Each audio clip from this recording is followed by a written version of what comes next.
मित्रों, मैं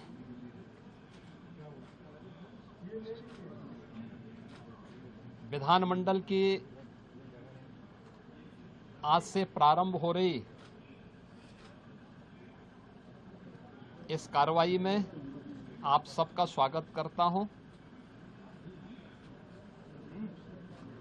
उत्तर प्रदेश विधानमंडल आज से अपना बजट सत्र प्रारंभ कर रहा है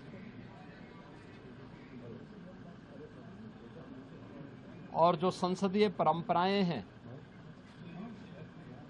उसके अनुरूप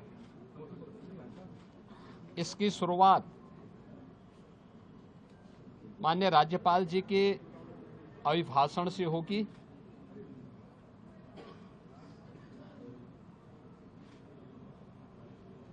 बजट सत्र में दो महत्वपूर्ण एजेंडे होते हैं। एक माननीय राज्यपाल जी का अभिभाषण और दूसरा सामान्य बजट। माननीय राज्यपाल जी का अभिभाषण वह सरकार की उपलब्धियों और भारी कार्य योजना का सरकार का अपना एक दस्तावेज होता है, जिसे राज्यपाल जी के माध्यम से सदन के माध्यम से पूरे प्रदेश की जनता जनार्दन को समर्पित किया जाता है और यह सभी माननीय सदस्य फिर उस पर चर्चा करते हैं।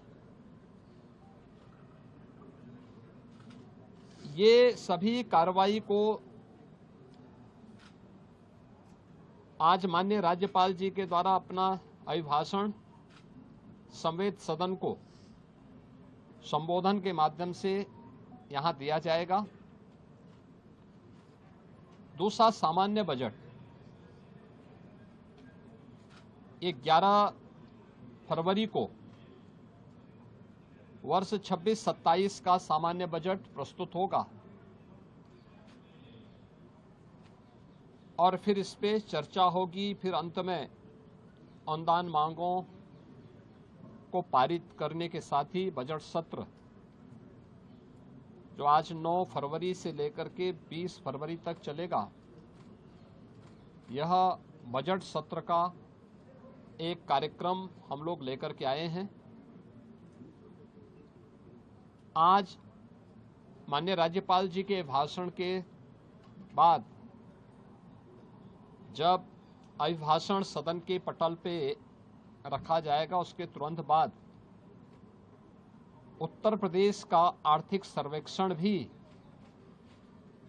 सदन में प्रस्तुत होगा। ये पहली बार कोई राज्य सरकार अपनी आर्थिक उपलब्धियों को लेकर के, क्योंकि जब हम लोग इस बात का उल्लेख करते हैं कि हम लोगों ने यूपी के बीमारूपन से इसको उभार करके भारत की इकोनॉमी के ब्रेक थ्रू के रूप में उत्तर प्रदेश को स्थापित किया है, उन सभी कारकों को और उत्तर प्रदेश की इस आर्थिक उन्नयन की इस यात्रा को भी जानने का अधिकार सभी माननीय जनप्रतिनिधियों को और उत्तर प्रदेश की जनता जनार्दन को होना चाहिए। हमने आर्थिक उन्नयन कितना किया है, उत्तर प्रदेश की प्रति व्यक्ति आय में क्या वृद्धि हुई है, एम्प्लॉयमेंट जनरेशन की स्थिति क्या है, उत्तर प्रदेश की वित्तीय प्रबंधन को कैसे हमने लगातार एक विषम परिस्थितियों से उभार करके उत्तर प्रदेश को पिछले 5 वर्ष के अंदर, पिछले 5 वर्ष से लगातार रेवेन्यू सरप्लस स्टेट के रूप में स्थापित किया है। इन सब को लेकर के आर्थिक सर्वेक्षण की रिपोर्ट भी आज सदन में प्रस्तुत होगी और मुझे लगता है कि राज्यपाल जी के भाषण पे चर्चा के दौरान भी और बजट पे चर्चा के दौरान भी सभी माननीय सदस्य के लिए यह रिपोर्ट एक महत्वपूर्ण दस्तावेज होगा अपने डाटा को प्रस्तुत करने के लिए और उस पर चर्चा करने के लिए। वास्तव में विधानमंडल लोकतंत्र का एक महत्वपूर्ण आधार स्तंभ है। यह संवाद से चलता है, कार्रवाई को बाधित करके नहीं। किसी भी माननीय सदस्य को अगर कोई मुद्दा उठाना है तो कार्रवाई को बाधित करने से वह एक प्रकार से जिन मुद्दों को की ओर ध्यान आकर्षित करना चाहता है उन मुद्दों पे को डाइल्यूट करने का प्रयास कर रहा है।